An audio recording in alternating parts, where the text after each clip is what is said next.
Desde os primórdios, o ser humano olha para o céu em busca de respostas. O mesmo olhar que contempla as estrelas é o que tenta decifrar os mistérios da profecia.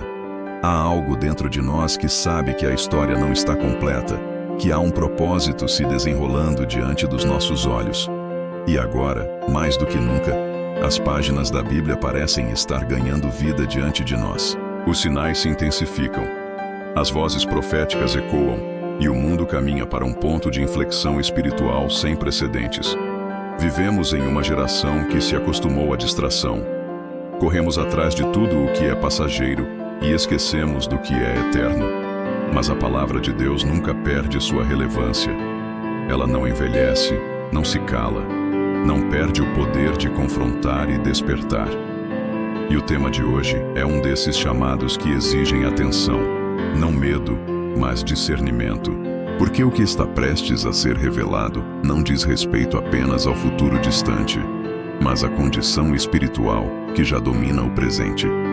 As profecias sobre o anticristo sempre despertaram curiosidade, mas o verdadeiro objetivo da Escritura nunca foi alimentar teorias, e sim abrir os olhos espirituais do povo de Deus. O apóstolo Paulo alertou em 2 Tessalonicenses 2, 3 e 4, que antes da manifestação do homem do pecado, viria um tempo de apostasia, um esfriamento da fé, uma inversão de valores, uma confusão entre luz e trevas. Esse tempo não é futuro, ele já começou. Estamos cercados por sinais que gritam a urgência do discernimento. O que o mundo chama de avanço, muitas vezes é disfarce de engano. O que parece progresso moral, pode ser a sutil erosão dos fundamentos espirituais. O espírito do anticristo não se manifesta apenas através de um homem, mas de um sistema, de uma cultura que tenta substituir Deus por ideologias, a fé por ciência sem alma, a verdade por opinião. E enquanto as pessoas buscam respostas em todo lugar, o Evangelho continua sendo o único alicerce que não muda. Este vídeo é um convite à vigilância espiritual, não para gerar medo, mas para reacender a consciência. O propósito não é apontar culpados, mas despertar corações.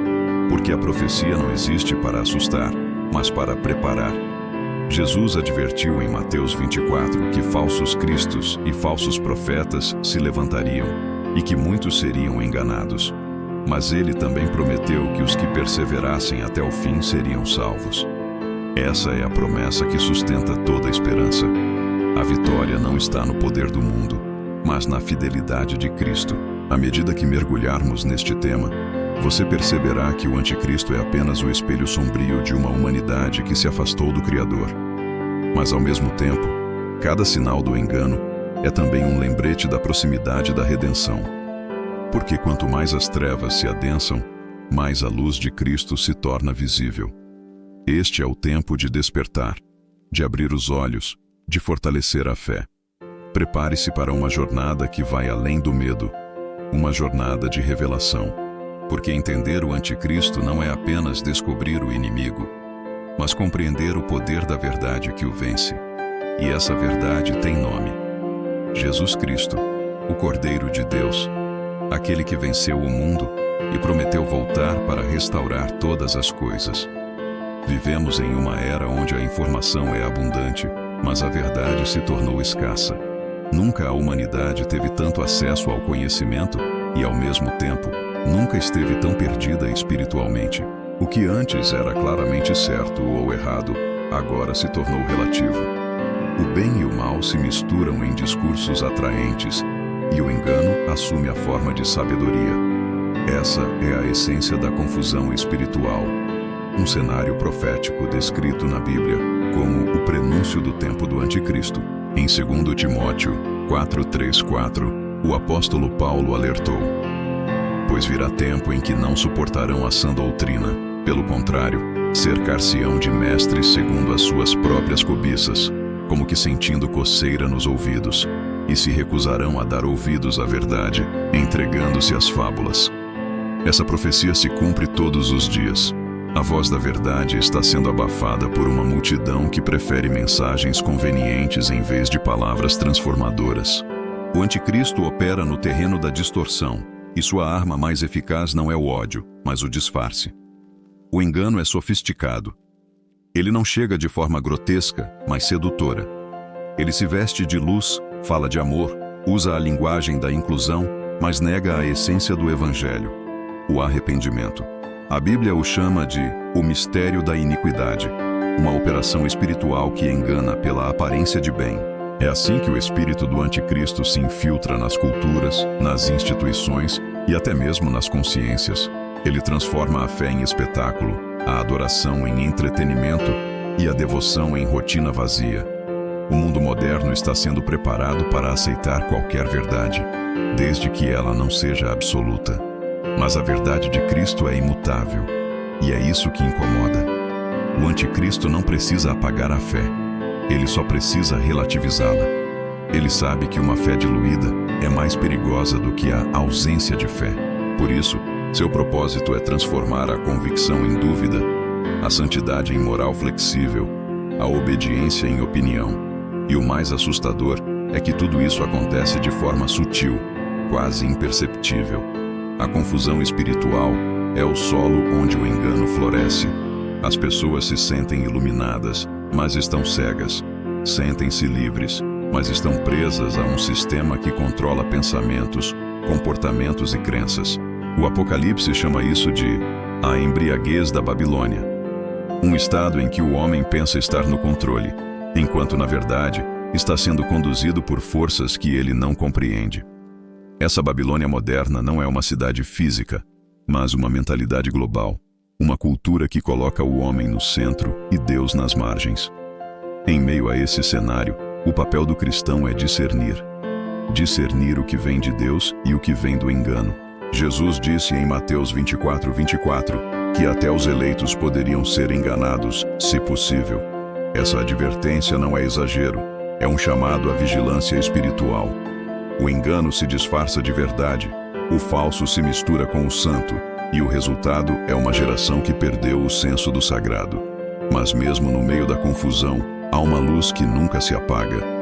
A verdade de Deus continua firme, e o Espírito Santo continua revelando discernimento àqueles que buscam com sinceridade.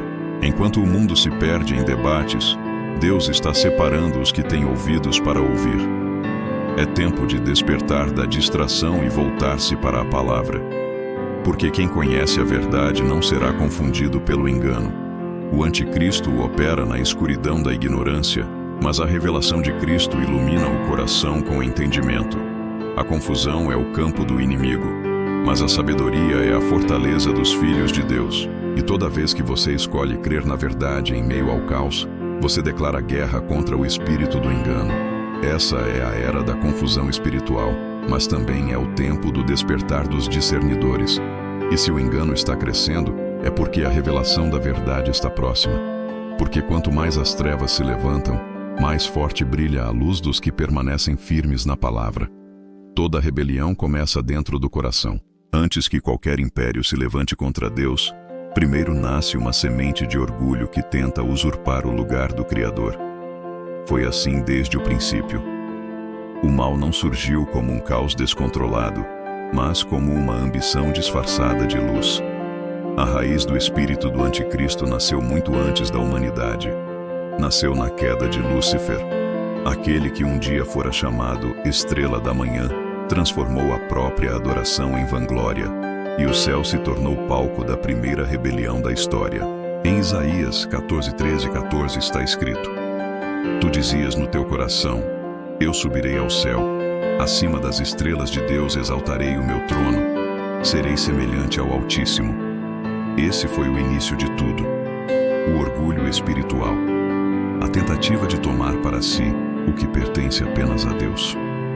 Esse mesmo espírito continua agindo até hoje, alimentando a mente dos homens com o mesmo desejo, ser o próprio Deus de sua vida. Essa é a essência do anticristo, a exaltação do eu acima da vontade divina. A rebelião espiritual não começa com gritos nem destruição. Ela começa com a sutil recusa em se submeter. Ela é silenciosa, mas devastadora.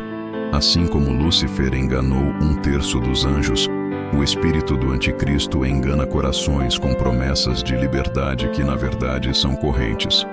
Ele faz o homem acreditar que pode ser autossuficiente, que pode definir o bem e o mal conforme sua conveniência.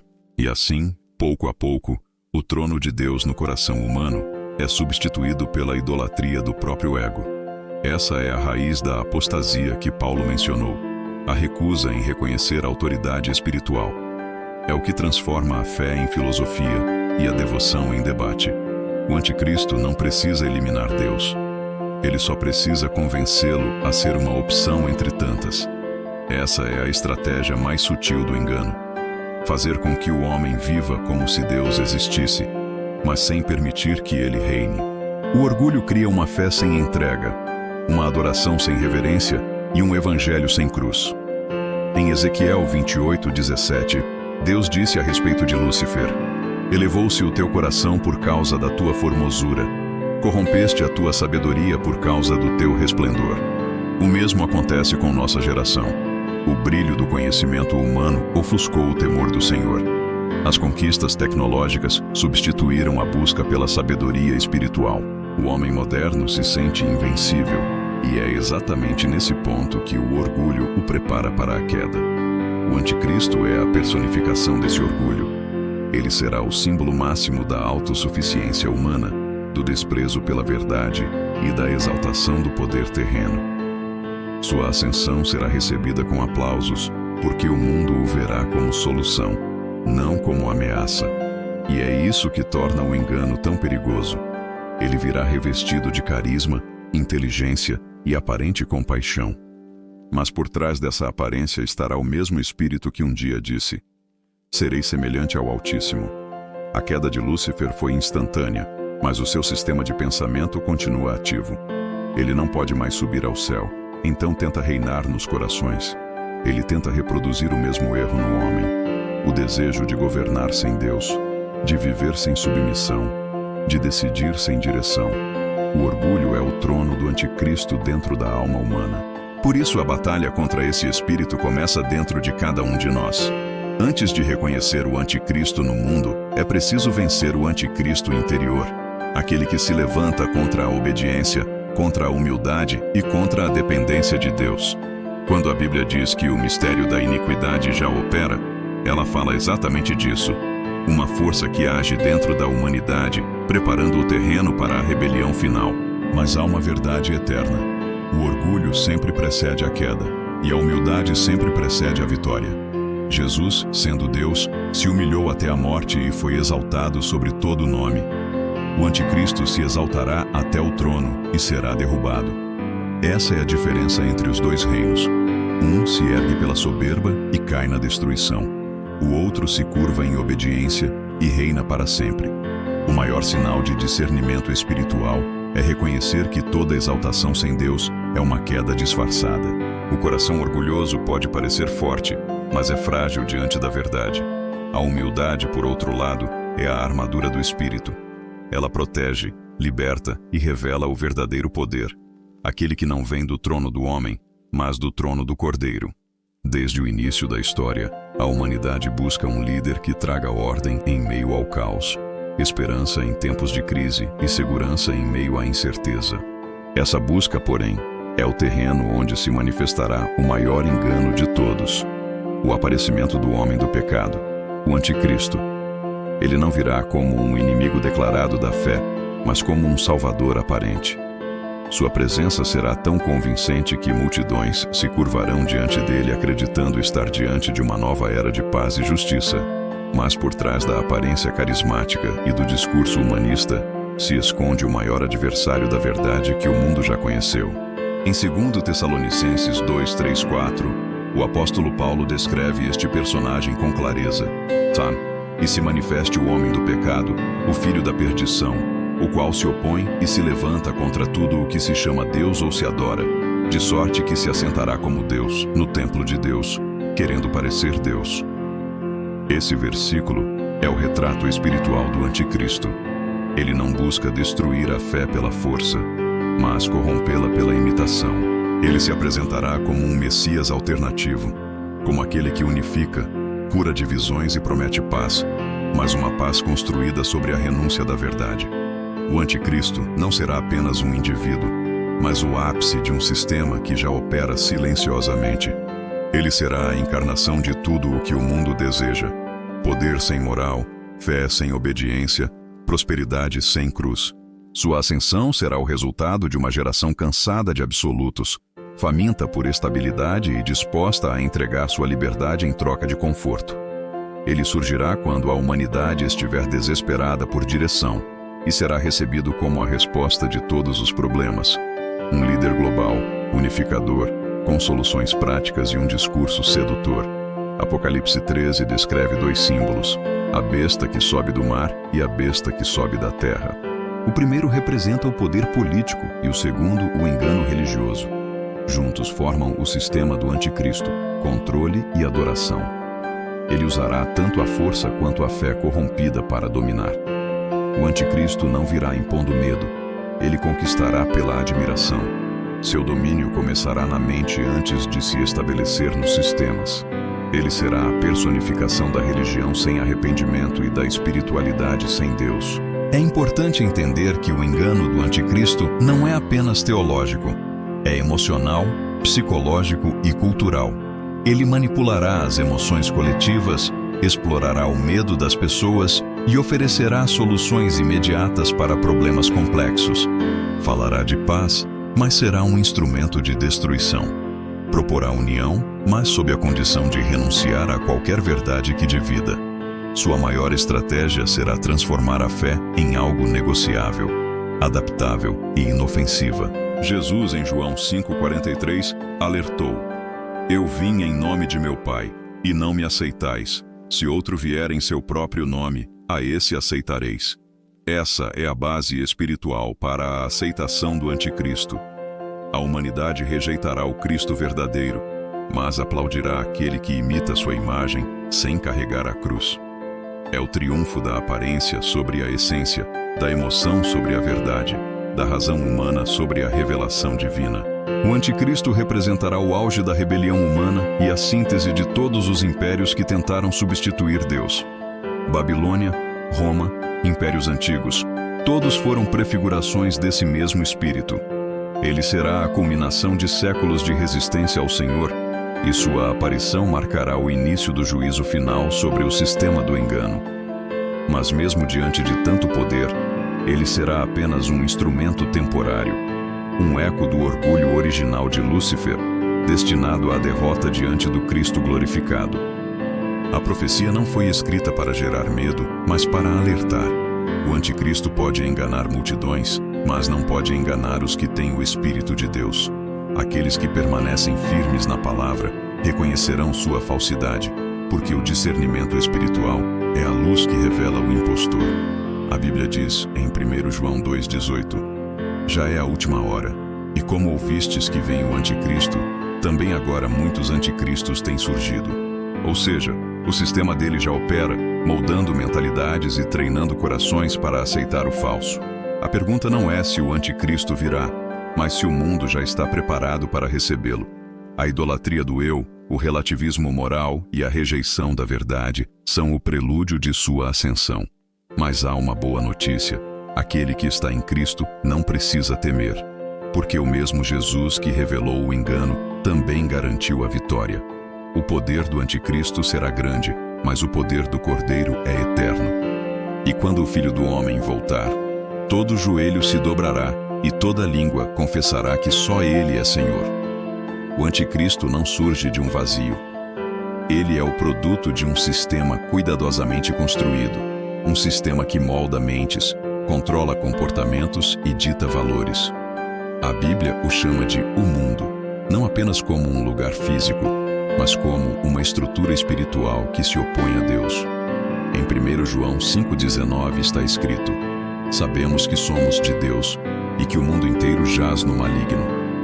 Essa frase revela uma realidade profunda. Há um governo invisível atuando nas sombras da cultura, da política e até da religião. É a besta invisível, o sistema anticrístico que prepara o caminho para o homem do pecado. O sistema do mundo não opera por imposição direta, mas por sedução gradual. Ele faz o mal parecer progresso, a rebeldia parecer liberdade e o pecado parecer autenticidade.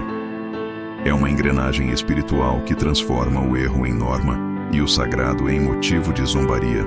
Ele redefine o certo e o errado de acordo com a conveniência do momento e, lentamente, sem que muitos percebam, rouba a sensibilidade espiritual da humanidade.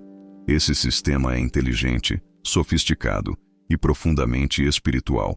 Ele se manifesta nas estruturas que determinam o que as pessoas devem pensar, consumir e desejar. Através dos meios de comunicação, da cultura de massa e das ideologias globalizadas, o sistema molda uma geração incapaz de distinguir a verdade da aparência. Ele transforma a fé em produto, a espiritualidade em marketing e o evangelho em narrativa. Essa é a verdadeira besta invisível. Não a que ruge com violência, mas a que sussurra com suavidade. O sistema do mundo é também o campo de batalha onde a fé é provada. Ele oferece conforto, mas exige conformidade. Oferece aceitação, mas cobra silêncio. Jesus advertiu em João 15:19: Se o mundo vos odeia, sabei que primeiro do que a vós me odiou a mim. E o discipulado verdadeiro sempre será contracultural, porque o evangelho não se encaixa nas engrenagens desse mundo. O cristão que tenta agradar o sistema perde sua voz profética. O que resiste paga o preço da diferença. O Apocalipse descreve a besta como uma força global, com poder de influenciar nações e economias. Faz com que todos, pequenos e grandes, ricos e pobres, livres e escravos, recebam uma marca na mão direita ou na testa. Apocalipse 13:16. Essa marca simboliza submissão total, não apenas física, mas espiritual. O sistema do mundo não quer apenas controlar ações, ele quer controlar consciências. Ele quer que o homem aceite como normal aquilo que ofende a Deus e que veja como exagero aquilo que é santidade. A besta invisível se alimenta da distração.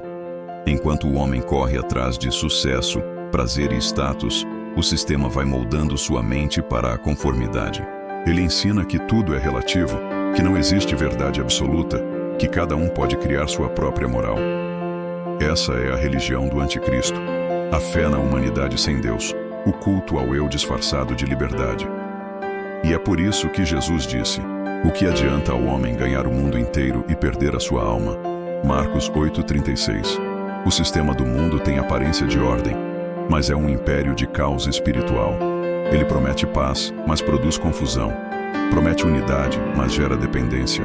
É uma estrutura feita para afastar o homem da presença divina e transformá-lo em servo do próprio sistema. Essa é a verdadeira escravidão moderna, uma geração que se considera livre enquanto repete os padrões de um poder invisível. Contudo, mesmo dentro desse sistema, Deus mantém seus remanescentes, homens e mulheres que não se curvam, que não vendem sua fé por aprovação. Eles são os que, como Daniel na Babilônia, permanecem firmes mesmo cercados pelo poder do império. São os que entendem que o reino de Deus não é deste mundo, e que a verdadeira liberdade está na obediência, não na rebelião. A besta invisível pode dominar estruturas, mas não pode dominar corações rendidos ao Espírito Santo, porque onde há adoração verdadeira, o sistema perde força. Onde há santidade, o engano se desfaz. Onde há fé inabalável, o domínio das trevas se rompe. O cristão que vive com discernimento enxerga o invisível e resiste ao que parece normal. Ele não se deixa levar pelo fluxo do mundo, porque sabe que o fluxo do mundo leva à destruição. Em tempos em que o sistema dita o que é aceitável, o povo de Deus precisa voltar a ser a voz que confronta. O reino de Deus não segue as tendências, ele transforma corações. E é justamente essa transformação interior que o sistema mais teme, porque ela quebra a engrenagem do controle espiritual. A besta invisível está em toda parte, mas a luz do discernimento está dentro dos que permanecem firmes. Enquanto o mundo se curva diante de um sistema corrompido, os filhos da luz continuam declarando: só Cristo reina. E essa é a verdade que nenhuma estrutura poderá apagar. O engano mais perigoso não é o que nega a verdade, mas o que a imita. O anticristo não aparecerá como um inimigo declarado de Deus, mas como uma alternativa atraente. Uma falsa luz que promete o mesmo brilho sem o preço da cruz. Ele é o reflexo distorcido do Cristo verdadeiro, oferecendo redenção sem arrependimento, graça sem santidade e fé sem obediência. Essa é a essência da sedução espiritual que prepara o mundo para recebê-lo. Um evangelho sem sangue, um Cristo sem cruz e uma fé sem compromisso. Em Mateus 24:24, Jesus advertiu: porque surgirão falsos cristos e falsos profetas que realizarão grandes sinais e maravilhas, para, se possível, enganar até os eleitos. O alerta não é simbólico, é literal. O engano do anticristo será convincente, emocional e esteticamente perfeito. Ele trará discursos que falam de amor, união e paz, mas por trás deles existirá uma agenda que nega a soberania divina. O pseudo-cristo é o arquiteto do engano religioso, não aquele que destrói templos, mas o que constrói doutrinas que esvaziam a presença de Deus. O perigo está em que ele não se apresenta como o mal, mas como uma evolução espiritual. Ele oferece uma religião global, sem divisões, sem dogmas, sem confronto, uma fé universal onde todos são aceitos, desde que abandonem o absoluto. É a promessa de uma espiritualidade sem exigências, onde o homem se torna o centro do culto e Deus, apenas um símbolo. Esse movimento já está em curso.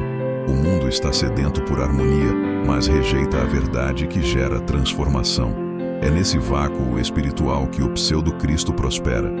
Essa falsa luz é encantadora. Ela fala de amor, mas não de arrependimento. Fala de prosperidade, mas não de renúncia. Fala de fé, mas sem cruz. O pseudo-cristo sabe que a humanidade deseja redenção sem mudança, e ele oferece exatamente isso. Ele constrói uma religião confortável, moldada para o ego humano, onde a graça é uma desculpa e não uma libertação. E muitos, cansados da disciplina espiritual e do confronto da verdade, seguirão essa voz sedutora acreditando que estão servindo a Deus. O apóstolo Paulo alertou em 2 Coríntios 11, 14 e 15. O próprio Satanás se disfarça de anjo de luz. Não é de admirar, portanto, que os seus ministros se disfarcem em ministros de justiça. O anticristo não vem sozinho. Ele vem acompanhado de uma legião de vozes religiosas, de líderes carismáticos, de doutrinas manipuladoras. Ele não constrói templos para o mal, mas altares ao orgulho humano. Ele não apaga o nome de Cristo, mas o redefine até torná-lo irreconhecível. A sedução do pseudo-cristo também atua na mente dos que conhecem a verdade, tentando transformar a fé em performance e a adoração em vaidade. Ele se infiltra nas pequenas concessões, nos meios termos, nas justificativas espirituais. A cada vez que o homem tenta adaptar o evangelho às suas vontades, o espírito do engano ganha terreno. E assim, o verdadeiro Cristo vai sendo substituído por uma versão confortável, conveniente e manipulável. Esse engano é sutil, porque fala de luz. Ele cita as Escrituras, usa a linguagem da fé, faz milagres e inspira multidões. Mas a diferença entre o verdadeiro Cristo e o falso não está no poder, e sim no propósito. Jesus veio para servir, o anticristo virá para dominar. Jesus se humilhou, o anticristo se exaltará. Jesus ofereceu sua vida, o anticristo exigirá adoração. O verdadeiro Cristo transforma corações, o falso manipula consciências. O pseudo-cristo é a culminação do humanismo espiritual, a adoração do homem em nome de Deus. Ele é o símbolo da religião que busca o céu, mas recusa o caminho estreito. E o que torna esse engano ainda mais perigoso é que ele não se impõe pela força, mas pelo fascínio. Ele oferece aquilo que o coração humano mais deseja: aceitação sem arrependimento, poder sem submissão, glória sem obediência. Por isso, o discernimento é o escudo do crente nos tempos do engano. A luz verdadeira nunca contradiz a palavra, e a graça autêntica sempre conduz à santidade. O Espírito Santo não confunde, ele revela. Ele separa o falso do verdadeiro, o brilho do fogo, o espetáculo da presença. E é por isso que o povo de Deus precisa estar enraizado nas Escrituras, pois somente quem conhece a verdade pode identificar a falsificação. A sedução do pseudo-cristo é o último disfarce antes da revelação final. Mas enquanto o mundo se curva à aparência, os verdadeiros adoradores permanecerão firmes, porque conhecem a voz do pastor. Quando a falsidade falar, eles reconhecerão o silêncio da verdade. Quando a aparência brilhar, eles verão o vazio da ausência divina. Porque aquele que carrega o Espírito de Cristo jamais será enganado pela imitação. Muitos se preocupam com a marca da besta como um sinal físico, algo visível que um dia será imposto à humanidade. Mas antes que qualquer marca se manifeste nas mãos ou nas testas, há uma marca invisível que já está sendo gravada nos corações. O selo da mentira é espiritual, e ele antecede qualquer manifestação material. Antes que o corpo seja marcado, a mente precisa ser convencida. Antes que a submissão aconteça no exterior, ela precisa ser aceita no interior. Essa é a verdadeira preparação do sistema do anticristo. Moldar consciências para que o engano pareça natural e a verdade pareça opressão. Em Romanos 1:25 está escrito: eles trocaram a verdade de Deus pela mentira e adoraram e serviram a criatura em vez do Criador. Essa inversão é o fundamento da marca espiritual. É quando o homem passa a se guiar por aquilo que sente, e não mais por aquilo que é verdadeiro. O selo da mentira começa quando a emoção substitui a convicção, quando a conveniência toma o lugar da fé. Ele é sutil, silencioso e socialmente aceito. É o momento em que a cultura passa a chamar o pecado de direito e a santidade de intolerância. O selo da mentira não é imposto por força. Ele é escolhido. Cada vez que alguém renuncia à verdade para ser aceito, uma marca espiritual é deixada. Cada vez que a consciência é silenciada para se encaixar no sistema, o coração se torna terreno fértil para o engano. É assim que a marca da besta se prepara, não com tecnologia, mas com mentalidade. Ela é o resultado de uma sociedade que já não discerne o certo do errado, que celebra o erro e ridiculariza a fé. Em Apocalipse 13, 16, 17, João fala da marca que será colocada sobre todos, impedindo que alguém compre ou venda sem tê-la. Essa profecia não é apenas sobre economia, mas sobre submissão total a um sistema espiritual. É uma aliança de fidelidade, uma declaração de quem governa a alma. O selo da mentira, portanto, é a aceitação voluntária de uma narrativa contrária à palavra de Deus. Ele transforma a obediência a Deus em algo ultrapassado e a desobediência em sinal de liberdade. Hoje, essa marca espiritual é visível nos valores invertidos de nossa cultura. O que antes era motivo de vergonha, agora é celebrado. O que antes era pecado, agora é símbolo de autenticidade. Essa inversão não é coincidência, é estratégia. O espírito do anticristo está preparando mentes e corações para que, quando a marca física vier, ela não encontre resistência, apenas conformidade, porque o coração já estará acostumado a se curvar. A Bíblia também fala de outro selo, o selo de Deus. Em Efésios 1:13 lemos: fostes selados com o Espírito Santo da promessa. Esse é o contraponto espiritual à marca da besta. Todo ser humano carrega um selo, visível apenas no mundo espiritual. O selo de Deus é a marca da obediência, da fidelidade e da verdade. Ele distingue os que pertencem ao reino dos que se renderam ao sistema do mundo. A guerra dos últimos dias será uma guerra de selos. A marca da mentira contra o selo da verdade. O selo da mentira não se limita ao ateísmo. Ele também pode se disfarçar de fé. Ele aparece quando o homem diz servir a Deus, mas vive segundo seus próprios padrões. Quando a religião substitui o relacionamento, quando o ritual substitui a presença, quando a aparência substitui a entrega, aí está o selo invisível do engano. Porque não basta falar o nome de Deus, é preciso viver sob o governo dele. Essa marca espiritual é o reflexo da escolha humana. Cada pensamento que rejeita a verdade fortalece o domínio do engano. Cada concessão abre uma nova porta para a mentira. Mas a boa notícia é que o selo de Deus é mais forte. Ele não se impõe, ele convence, ele não aprisiona, ele liberta. E aqueles que o carregam não serão confundidos, porque o Espírito Santo os guia em toda a verdade, mesmo quando o mundo inteiro se curva à falsidade. A batalha pela marca já começou. e ela é travada todos os dias nas decisões mais simples. Escolher a verdade, mesmo quando ela custa caro, é resistir ao selo da mentira. Permanecer fiel à palavra, mesmo sendo rejeitado, é declarar ao sistema do mundo que sua alma já pertence a outro reino.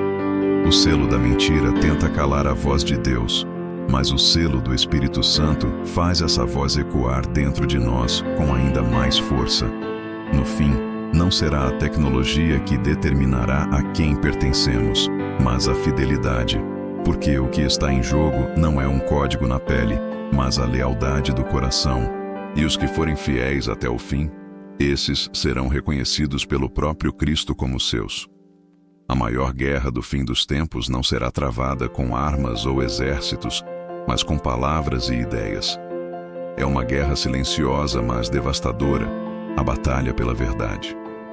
Hoje, o campo de guerra é a mente humana, e as armas são a desinformação, o relativismo e o controle da narrativa. O inimigo não quer apenas que você acredite em uma mentira. Ele quer que você duvide da verdade. Porque uma mente confusa é mais fácil de dominar do que uma mente enganada. Desde o Éden, o engano sempre começou com uma pergunta: é verdade que Deus disse? Essa é a semente de toda manipulação espiritual. O anticristo herdará essa mesma estratégia. Ele não precisará negar Deus de forma direta, bastará distorcer sua palavra. Ele usará meias-verdades, sentimentos e discursos de empatia para neutralizar o discernimento espiritual. O resultado será uma geração que acredita em tudo, menos naquilo que realmente importa. Em João 8,32, Jesus declarou: "E conhecereis a verdade, e a verdade vos libertará." Essa não é apenas uma promessa espiritual, mas também uma revelação de guerra. A verdade é libertadora porque quebra as correntes da manipulação. O mundo moderno, no entanto, transformou a verdade em algo negociável. Ela agora depende de quem fala, do contexto e do interesse.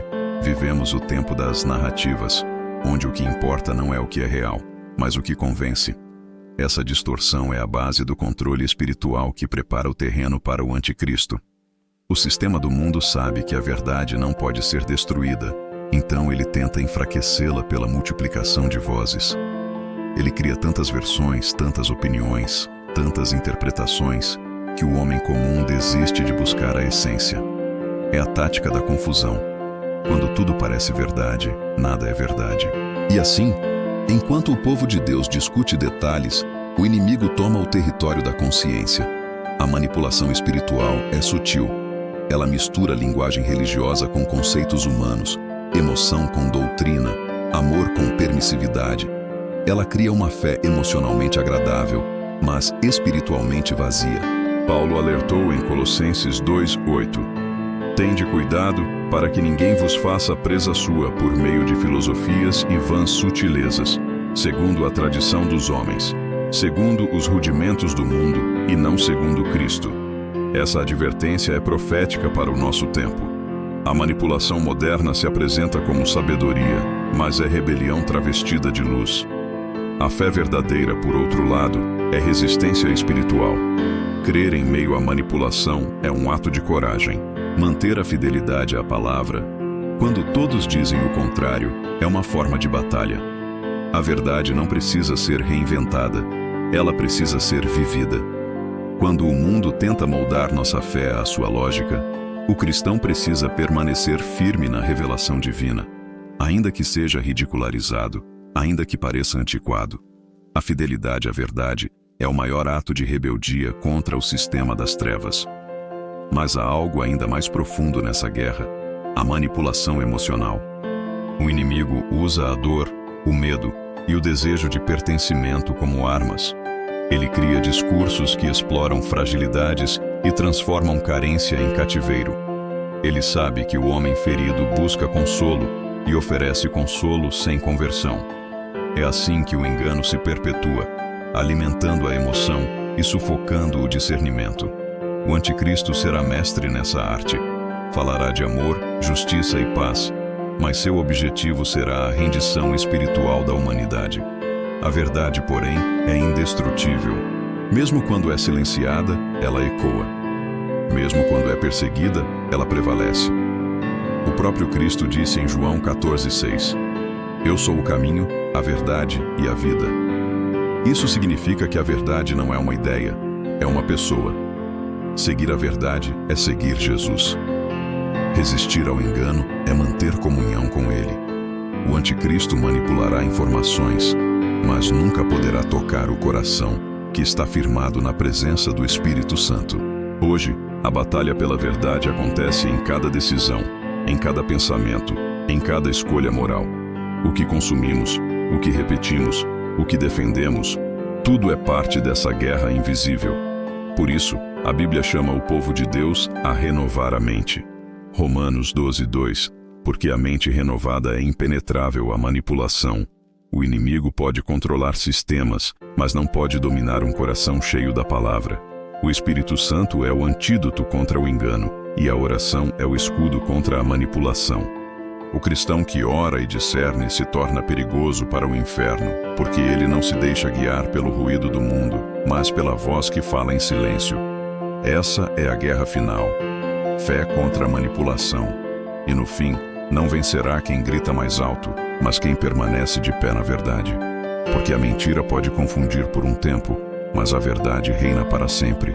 Em meio a todas as profecias sobre o anticristo, há uma verdade que não pode ser esquecida. A vitória já foi decretada. Antes mesmo que o inimigo se manifestasse, o Redentor já havia vencido. A promessa da redenção não é uma esperança incerta, é uma realidade eterna que sustenta a fé dos que esperam no Senhor. O anticristo é apenas uma sombra temporária diante da luz eterna de Cristo. A história não caminha para o caos, mas para o cumprimento do propósito divino. O mal tem prazo de validade, mas o reino de Deus é eterno. Desde Gênesis, Deus já havia anunciado a derrota do mal. Quando a serpente tentou corromper a criação, o Senhor declarou: Este te ferirá a cabeça, e tu lhe ferirás o calcanhar. Gênesis 3:15.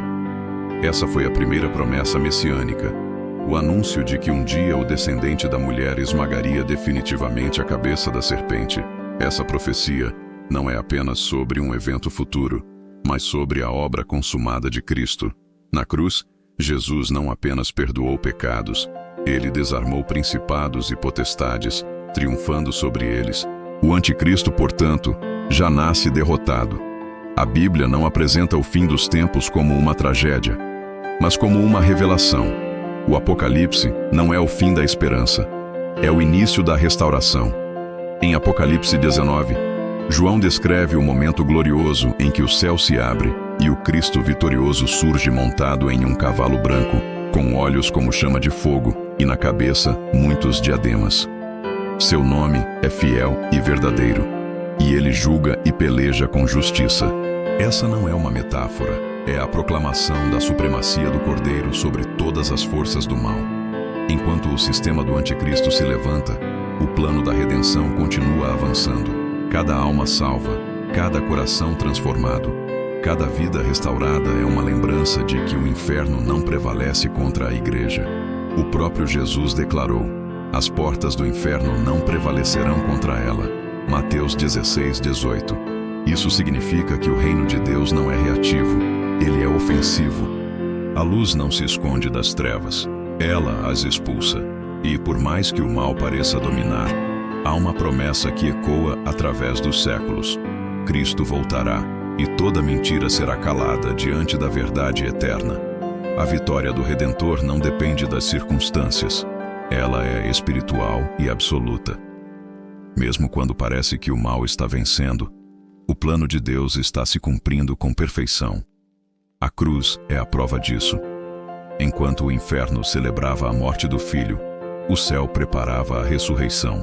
A aparente derrota foi a maior vitória da história, e assim também será no fim. O anticristo se erguerá com poder e influência, mas será consumido pelo sopro da boca de Cristo, como Paulo declarou em 2 Tessalonicenses 2:8. Então será revelado o iníquo, a quem o Senhor Jesus matará com o sopro de sua boca e destruirá com o esplendor de sua vinda. Essa é a promessa que sustenta o povo de Deus. Não importa quão escura pareça a noite, a manhã da redenção já foi garantida. O Cordeiro não apenas venceu, ele reina. Seu governo é eterno.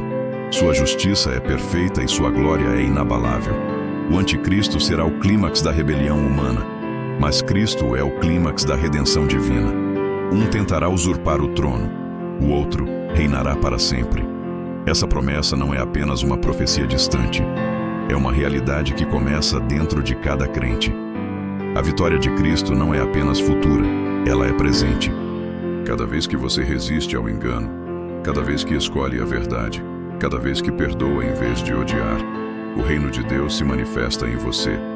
A vitória já foi proclamada e agora ela precisa ser vivida. O anticristo tenta implantar o medo, mas o Redentor planta esperança. Ele tenta apagar a fé, mas Jesus reacende o fogo. Ele tenta impor o controle, mas Cristo oferece liberdade. E essa liberdade não pode ser tirada, porque ela foi selada com o sangue do próprio Filho de Deus. O mundo pode tremer, mas o crente permanece firme, porque sabe em quem tem crido. A promessa da redenção é o coração de toda a profecia.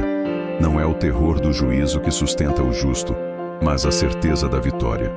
E essa certeza se renova todas as vezes que você se lembra. A cruz já venceu, o túmulo está vazio, e o rei está voltando. O anticristo virá por um tempo, mas Cristo reinará para sempre. Essa é a promessa do Redentor, e ela não pode falhar. A esperança é o combustível da fé e o escudo contra o desespero. Nos tempos de tribulação, ela se torna o elo invisível que liga o coração humano à eternidade. Quando tudo parece desmoronar, é a esperança que mantém os olhos fixos no alto. E é exatamente por isso que o inimigo tenta roubá-la. O sistema do anticristo não busca apenas controlar, mas esvaziar o coração da esperança divina e substituí-la por uma falsa sensação de segurança. Ele oferece alívio momentâneo, mas rouba o sentido eterno. Contudo, a verdadeira esperança não nasce das circunstâncias, ela nasce da promessa de Deus. O apóstolo Paulo, escrevendo em Romanos 8:24, declarou: porque na esperança fomos salvos. Ora, a esperança que se vê não é esperança, pois o que alguém vê, como o esperará? Essa é a essência da fé. Crer quando tudo parece contrário. A esperança não é um sentimento otimista, é uma convicção espiritual. É a confiança inabalável de que, mesmo quando as profecias anunciam tempos difíceis, a fidelidade de Deus permanece inalterável. O cristão que carrega essa esperança não é ingênuo. Ele é resiliente. Ele entende que a dor é passageira, mas o propósito é eterno. Em Apocalipse 2:10, o próprio Cristo deixou uma promessa para os dias de prova: ser fiel até a morte, e dar-te-ei a coroa da vida. Essa não é apenas uma advertência, é uma revelação de vitória. A fidelidade nos últimos tempos será o maior testemunho. Não a grandeza das palavras, mas a firmeza do coração. Porque quando o mundo se curva, permanecer de pé é um ato de adoração. O anticristo tenta seduzir com poder, mas o fiel é movido por amor. E quem ama a Deus acima de tudo, não negocia sua fé. A esperança é o que transforma o caos em propósito. Ela é o que permite ao cristão olhar para as profecias sem medo. Enquanto o mundo enxerga destruição, o povo de Deus enxerga restauração. Enquanto os olhos carnais veem o fim, os olhos espirituais veem o cumprimento da promessa. Essa é a diferença entre os que temem e os que confiam. Os primeiros olham para o presente, os segundos olham para a eternidade. A fidelidade não é ausência de dor, é constância em meio à dor. O verdadeiro discípulo não é aquele que entende todos os caminhos de Deus, mas aquele que confia nele mesmo quando não entende. O anticristo usará o medo como arma. Medo da perda, medo da rejeição, medo da morte. Mas o crente fiel não é guiado pelo medo, é guiado pela esperança. Porque sabe que a morte não é o fim, é apenas o início de uma vida incorruptível. Hebreus 10:23 diz: guardemos firme a confissão da esperança, sem vacilar, pois quem fez a promessa é fiel. Essa é a âncora da alma, a fidelidade de Deus. O mundo pode prometer conforto, mas só Deus oferece eternidade. E é isso que o anticristo jamais poderá imitar. Ele pode oferecer um sistema, mas não pode oferecer salvação. Ele pode garantir segurança terrena, mas nunca poderá dar paz ao espírito. A esperança em Cristo é invencível, porque está firmada em algo que está além do tempo. A palavra imutável do Deus eterno. Permanecer fiel até o fim exige mais do que resistência, exige entrega total. É abrir mão do controle e descansar na soberania divina. É confiar que, mesmo quando tudo parece desabar, o trono de Deus continua intacto. O fiel sabe que a esperança não é uma fuga da realidade, mas a certeza de que a realidade é temporária. Ele caminha pela fé, sustentado pela promessa de que aquele que começou a boa obra há de completá-la até o dia de Cristo Jesus. Nos últimos tempos, a esperança será o verdadeiro milagre. Enquanto muitos desmoronarão emocionalmente, os que confiam no Senhor se renovarão. Isaías 40:31 diz: Mas os que esperam no Senhor renovarão as suas forças. Subirão com asas como águias, correrão e não se cansarão, caminharão e não se fatigarão. Essa é a recompensa da esperança. Ela transforma o fardo em força, o medo em coragem e o tempo em testemunho. O mundo prega que a esperança é frágil, mas, na verdade, ela é a maior prova de fé. Crer quando não há sinais é uma forma de vitória. Permanecer firme quando tudo desmorona é uma declaração de confiança. E quando o anticristo tentar apagar a luz da fé, será a esperança que manterá aceso o fogo do Espírito, porque o coração esperançoso é o altar onde o medo morre e a promessa de Deus vive. No fim, não será o mais forte nem o mais sábio que permanecerá, mas o mais fiel. Porque quem guarda a esperança, guarda o próprio Cristo dentro de si. E quem tem Cristo, tem a vitória garantida. Em tempos de trevas espirituais, quando a mentira se espalha como verdade e o medo tenta governar o coração humano, há uma presença que permanece inabalável: o Espírito Santo. Ele é o poder que sustenta o crente quando as estruturas do mundo desabam, a voz que sussurra direção quando o ruído do caos parece ensurdecedor. Quando Jesus anunciou a vinda do Consolador, ele sabia que seus discípulos enfrentariam perseguições, dúvidas e o peso de um mundo hostil.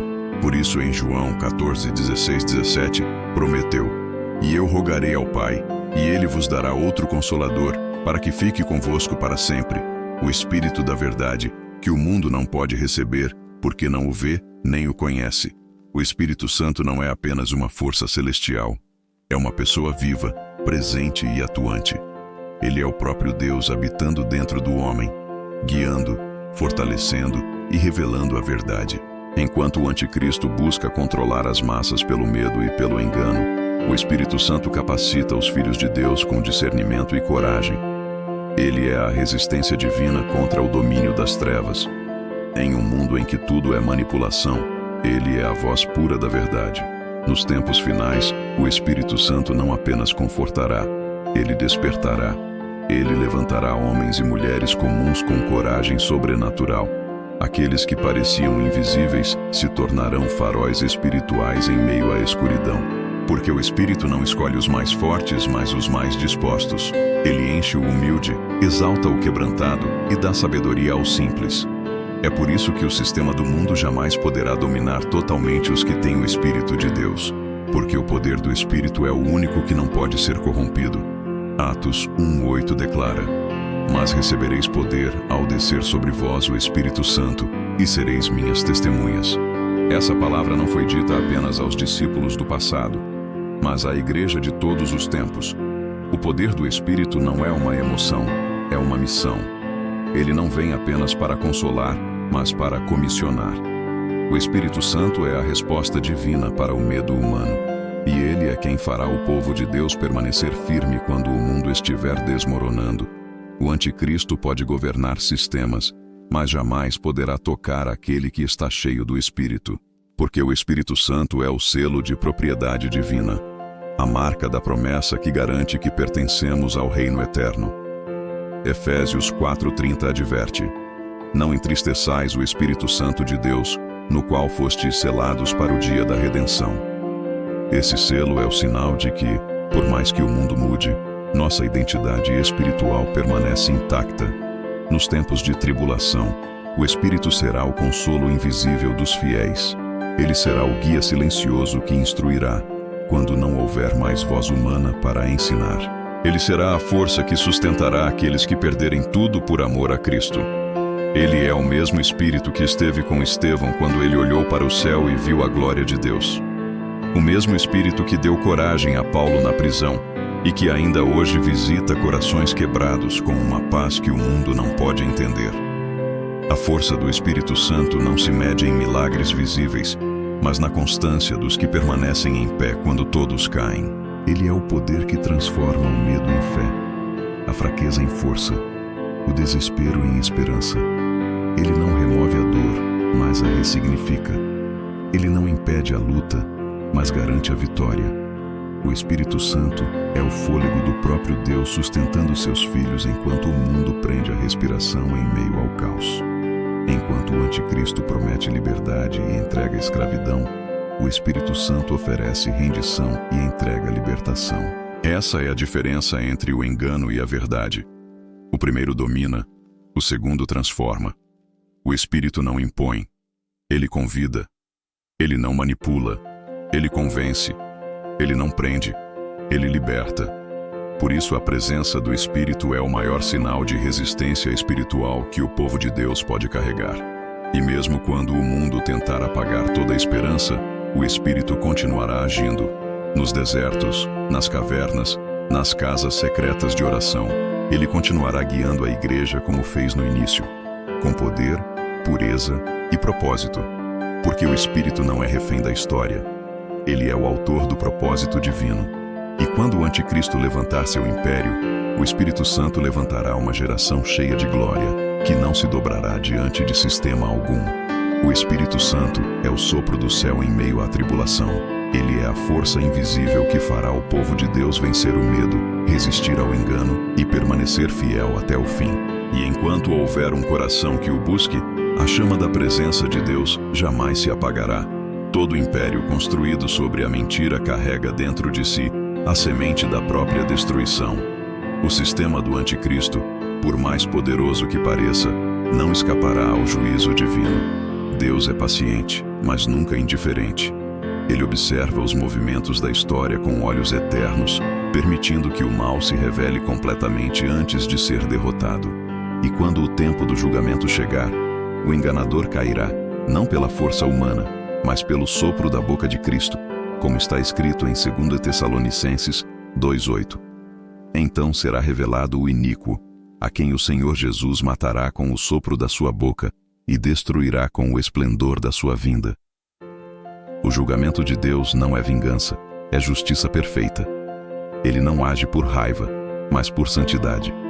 O anticristo será a expressão máxima da rebelião humana, e sua queda será o testemunho final da soberania divina. O mesmo Deus que permitiu a ascensão do império do engano será o mesmo que o derrubará diante de toda a criação. Nenhum poder, por mais impressionante que pareça, é capaz de permanecer diante da glória do Cordeiro. Em Apocalipse 19, João descreve o momento do confronto final. O céu se abre e o Cristo glorificado surge montado em um cavalo branco. Seu nome é Fiel e Verdadeiro. De sua boca sai uma espada afiada, símbolo da palavra que julga e purifica. Ele não vem como o servo sofredor do passado, mas como o Rei dos Reis e Senhor dos Senhores. Diante de sua presença, os exércitos da mentira se desintegram, e o poder do anticristo se desfaz como névoa ao amanhecer.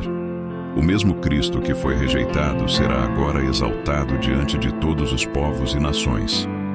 Esse julgamento não é apenas cósmico, é espiritual. A cada geração, o Espírito Santo já começa a aplicar em pequena escala o que acontecerá em grande escala.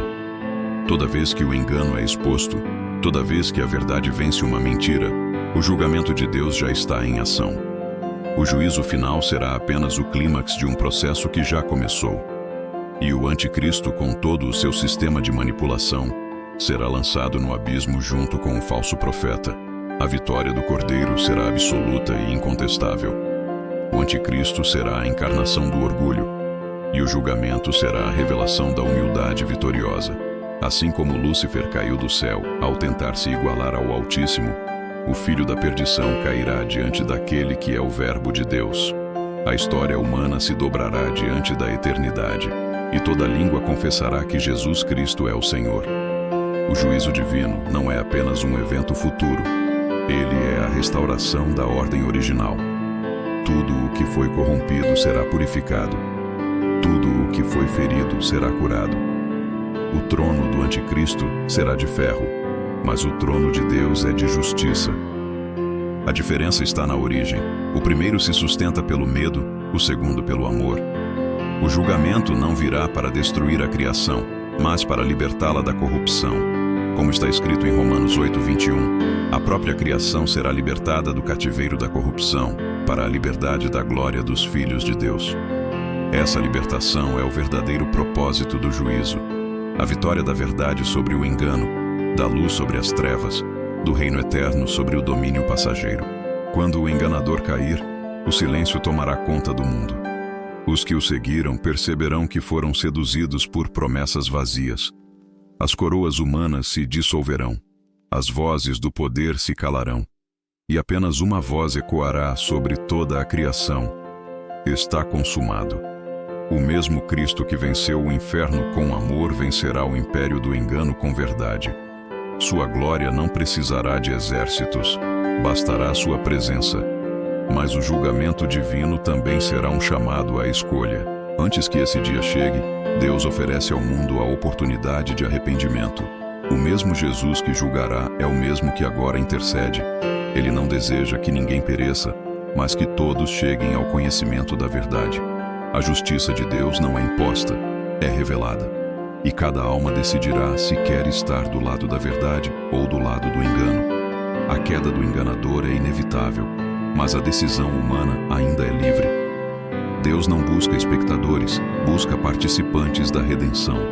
E aqueles que hoje se alinham à vontade divina farão parte da vitória eterna. Porque quando o juízo vier, o Espírito de Deus não apenas destruirá o mal, ele coroará os fiéis.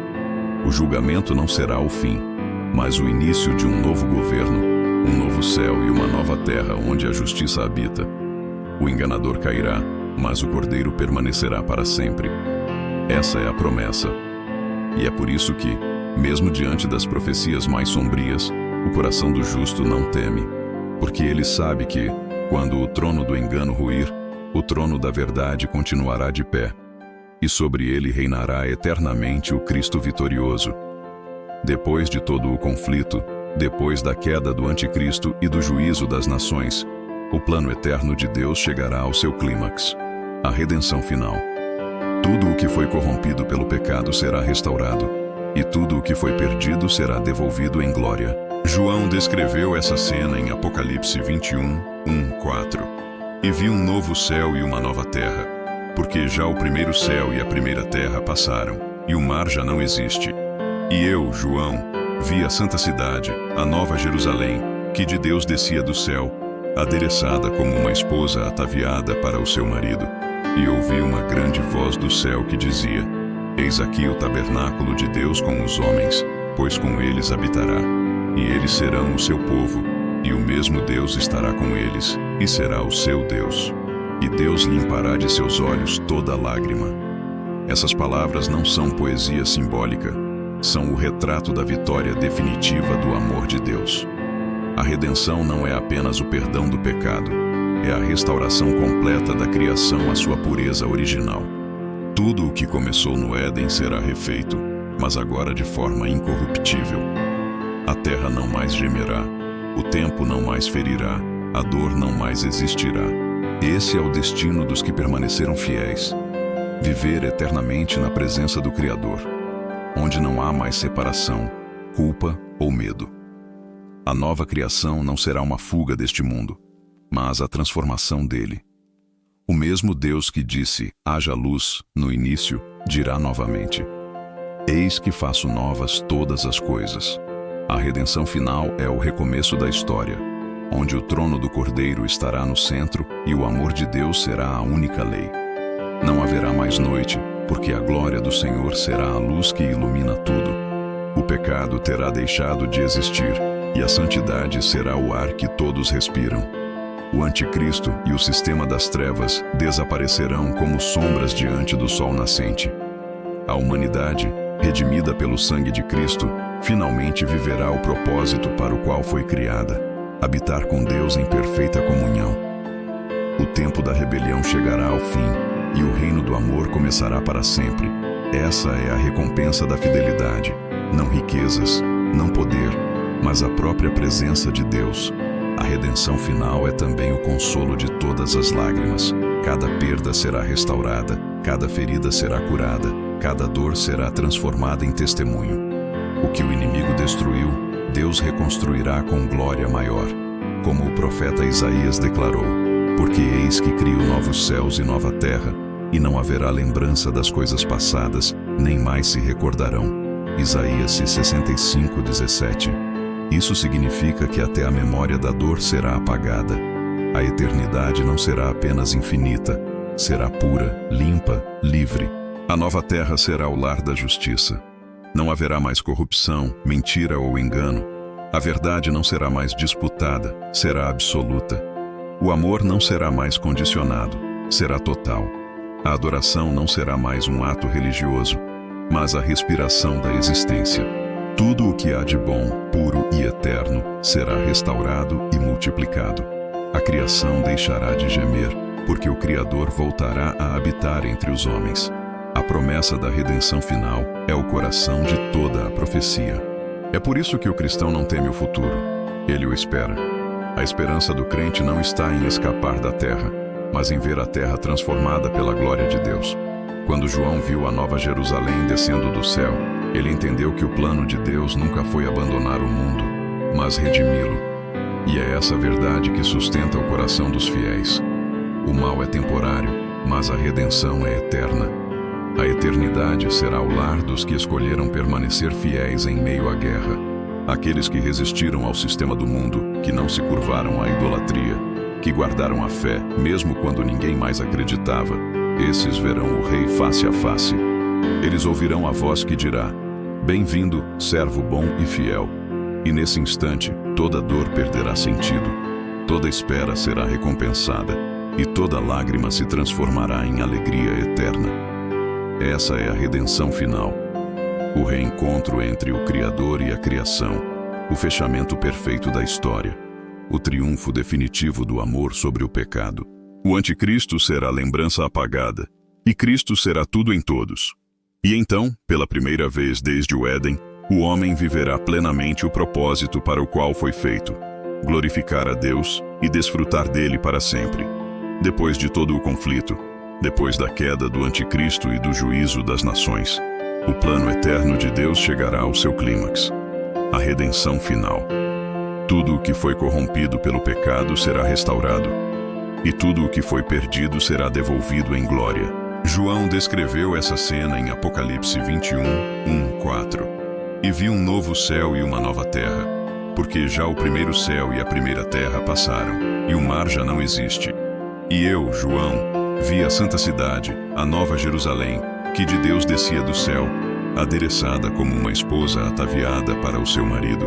E ouvi uma grande voz do céu que dizia: eis aqui o tabernáculo de Deus com os homens, pois com eles habitará, e eles serão o seu povo, e o mesmo Deus estará com eles, e será o seu Deus.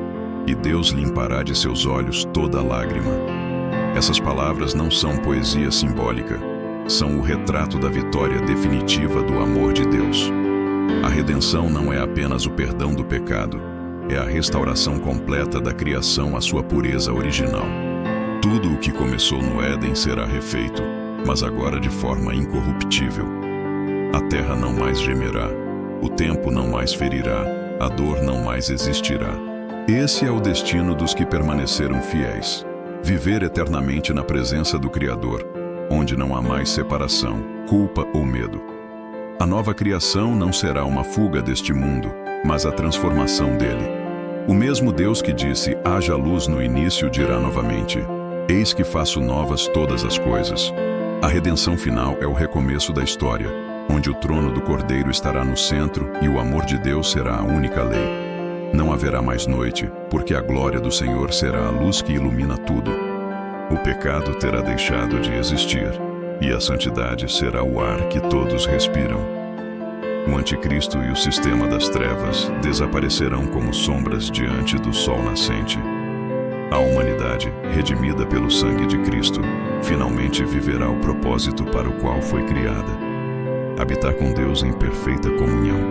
O tempo da rebelião chegará ao fim, e o reino do amor começará para sempre. Essa é a recompensa da fidelidade. Não riquezas, não poder, mas a própria presença de Deus. A redenção final é também o consolo de todas as lágrimas. Cada perda será restaurada, cada ferida será curada, cada dor será transformada em testemunho. O que o inimigo destruiu, Deus reconstruirá com glória maior. Como o profeta Isaías declarou: porque eis que crio novos céus e nova terra, e não haverá lembrança das coisas passadas, nem mais se recordarão. Isaías 65:17. Isso significa que até a memória da dor será apagada. A eternidade não será apenas infinita, será pura, limpa, livre. A nova terra será o lar da justiça. Não haverá mais corrupção, mentira ou engano. A verdade não será mais disputada, será absoluta. O amor não será mais condicionado, será total. A adoração não será mais um ato religioso, mas a respiração da existência. Tudo o que há de bom, puro e eterno será restaurado e multiplicado. A criação deixará de gemer, porque o Criador voltará a habitar entre os homens. A promessa da redenção final é o coração de toda a profecia. É por isso que o cristão não teme o futuro, ele o espera. A esperança do crente não está em escapar da terra, mas em ver a terra transformada pela glória de Deus. Quando João viu a nova Jerusalém descendo do céu, ele entendeu que o plano de Deus nunca foi abandonar o mundo, mas redimi-lo. E é essa verdade que sustenta o coração dos fiéis. O mal é temporário, mas a redenção é eterna. A eternidade será o lar dos que escolheram permanecer fiéis em meio à guerra. Aqueles que resistiram ao sistema do mundo, que não se curvaram à idolatria, que guardaram a fé mesmo quando ninguém mais acreditava, esses verão o Rei face a face. Eles ouvirão a voz que dirá: bem-vindo, servo bom e fiel. E nesse instante, toda dor perderá sentido, toda espera será recompensada, e toda lágrima se transformará em alegria eterna. Essa é a redenção final. O reencontro entre o Criador e a criação, o fechamento perfeito da história, o triunfo definitivo do amor sobre o pecado. O anticristo será a lembrança apagada, e Cristo será tudo em todos. E então, pela primeira vez desde o Éden, o homem viverá plenamente o propósito para o qual foi feito: glorificar a Deus e desfrutar dele para sempre. A história do mundo não termina com o anticristo, nem com o caos, nem com o medo. Ela termina com a vitória do Cordeiro. Tudo o que foi anunciado, tudo o que foi revelado nas Escrituras, converge para um único ponto: a manifestação gloriosa de Jesus Cristo. Ele não voltará como o servo ferido, mas como o Rei triunfante. O tempo da espera chegará ao fim, e o mundo inteiro verá o cumprimento da promessa. O que começou com redenção, terminará com glória. O Apocalipse, tantas vezes temido, é na verdade o livro da esperança. Não é o relato do fim, mas a revelação de um novo começo. Quando João viu os céus abertos, ele não contemplou destruição. Ele viu restauração. Ele viu o Cristo glorificado, aquele que era, que é e que há de vir, tomando de volta o governo sobre todas as coisas. E cada lágrima, cada dor, cada batalha espiritual fará sentido naquele instante, porque tudo o que Deus prometeu se cumprirá exatamente como ele disse. O anticristo, o sistema do mundo, a besta invisível, o engano, a apostasia, todos esses elementos são apenas sombras passageiras diante da eternidade da luz. O plano do inimigo é temporário, o propósito de Deus é eterno. Por mais que as trevas tentem reinar, elas não podem resistir à glória de Cristo, porque a escuridão não é o oposto da luz, é apenas a ausência dela. E quando o Filho do Homem aparecer em sua glória, não haverá mais ausência, apenas plenitude. Esse é o destino da Igreja: não ser destruída, mas glorificada. O povo de Deus não caminha rumo à derrota, mas à consumação da vitória. O sangue derramado pelos mártires, as orações dos santos, a fidelidade dos remanescentes, tudo será recompensado. Jesus disse em Mateus 24:13: aquele que perseverar até o fim será salvo. Essa é a palavra que ecoa sobre esta geração: perseverança. Em um mundo onde tantos desistem, o céu coroa os que permanecem. A revelação não é para gerar pavor, mas para despertar paixão. Não é para assustar, é para alinhar o coração com o eterno. O Espírito Santo está preparando os fiéis para o grande encontro. Ele está purificando a noiva, fortalecendo os corações e despertando o amor adormecido. Cada profecia, cada sinal, cada batalha espiritual aponta para um só clímax: a volta de Cristo. E quando essa trombeta soar, não haverá dúvida, confusão ou engano. Haverá apenas reconhecimento. Todo joelho se dobrará e toda língua confessará que Jesus Cristo é o Senhor. Até lá, nossa missão é clara: permanecer firmes, guardar a fé e viver em santidade. O tempo do engano não pode apagar a chama da verdade. O sistema do mundo pode tentar silenciar a voz do Evangelho, mas o Espírito de Deus sempre levantará uma nova geração para proclamá-lo. E essa geração é chamada agora, não amanhã. Este é o tempo de se posicionar, de se consagrar, de escolher o reino. A esperança não é fuga, é coragem. Ela é o combustível da fidelidade. Ela faz o cristão olhar para o céu e dizer: vem, Senhor Jesus. E enquanto ele não vem, seguimos firmes, vivendo como cidadãos do reino que já começou dentro de nós. A cada oração, a cada ato de amor, a cada escolha pela verdade, trazemos um fragmento do céu para a terra. A revelação é o espelho da promessa. O que foi escrito não é ficção, é certeza. E no fim, o Cordeiro reinará, não em um trono distante, mas no coração dos que o amaram mesmo sem vê-lo. A eternidade não será o fim da jornada, será o início da vida plena, a vida que fomos criados para viver. Por isso não tema o futuro, ele já pertence a Cristo. O anticristo será revelado, mas Cristo já foi exaltado. O mundo será abalado, mas o reino permanecerá inabalável. E aquele que guarda a esperança dentro de si jamais será confundido. Porque a fé não é negar a escuridão, é enxergar a luz que brilha dentro dela. Agora é o tempo de despertar, de limpar as vestes, de acender o azeite, de preparar o coração. Porque o Rei está voltando e vem buscar os que não se dobraram, os que guardaram o nome, os que venceram o engano com fé.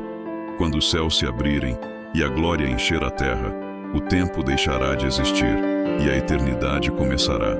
E naquele dia, todas as vozes se calarão e apenas uma será ouvida: bem-vindo, servo bom e fiel. Entra no gozo do teu Senhor. Senhor Deus Todo-Poderoso, Criador dos céus e da terra, neste momento de reflexão e revelação, nos colocamos diante da tua presença, reconhecendo que só tu és o Senhor sobre toda a história. As nações se agitam, os sistemas se levantam, o engano se espalha, mas a tua palavra permanece para sempre. Tu és o Alfa e o Ômega, o princípio e o fim, e nenhum poder pode frustrar os teus planos. Hoje, Pai, clamamos pela tua luz no meio das trevas, pela tua verdade em meio ao engano e pela tua presença em meio à confusão deste mundo. Senhor, muitos estão cansados, muitos olham ao redor e veem o medo crescendo, as mentiras se multiplicando, a fé sendo atacada. Mas nós olhamos para ti. Tu és o nosso refúgio e fortaleza, socorro bem presente na angústia. Quando o inimigo tenta dominar com o engano, o teu Espírito Santo se levanta em nós com discernimento e poder. Dá-nos olhos espirituais para enxergar além das aparências. Dá-nos ouvidos sensíveis para ouvir a tua voz quando tantas outras tentam nos confundir. Pai, sabemos que vivemos dias proféticos e o espírito do engano já opera neste mundo. Mas também sabemos que o teu Espírito é maior. O teu Espírito é a verdade que liberta, o consolo que sustenta, o fogo que purifica.